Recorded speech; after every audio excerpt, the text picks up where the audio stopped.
दोनों जिगरी दोस्त थे। रामू बहुत मेहनती और परिश्रमी था।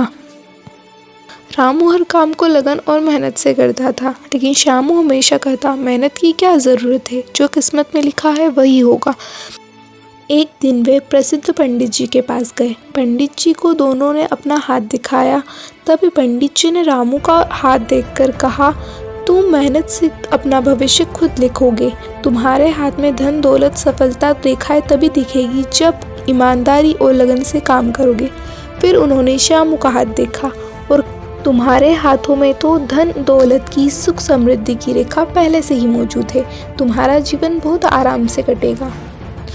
तभी श्यामू ने पंडित जी की बात पर इतना भरोसा किया कि उसने मेहनत करना बिल्कुल बंद कर दिया। वह सुबह देर तक सोता, फिर दिन भर खाली बैठता और अपनी किस्मत के सहारे दिन काटता।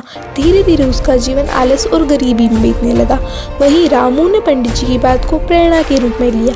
उसने सोचा कि जब मेहनत से ही उसका भविष्य बनेगा तो वह जी जान लगाकर मेहनत करेगा। वह हर दिन कड़ी मेहनत करता और अपने खेत में कड़ी मेहनत करके खेती के नए नए तरीके सीखता। समय बीतता गया। एक दिन श्यामू की हालत बहुत खराब हो गई। उसके पास खाने के लिए कुछ नहीं था। उसे अपनी गलती का एहसास हुआ और वह अपने दोस्तों रामू के पास गया। उसने देखा कि रामू का घर धन्य धान्य से भरा हुआ है। श्यामू ने दुखी मन से कहा, रामू मुझे माफ़ कर दो।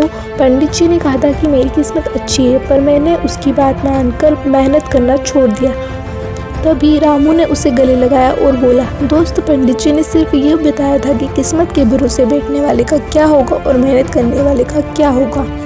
इस कहानी से हमें यह शिक्षा मिलती है कि किस्मत केवल एक दिशा दिखाती है, लेकिन उस दिशा में चलकर सफलता हासिल करने के लिए सच्ची लगन और कड़ी मेहनत की ज़रूरत पड़ती है।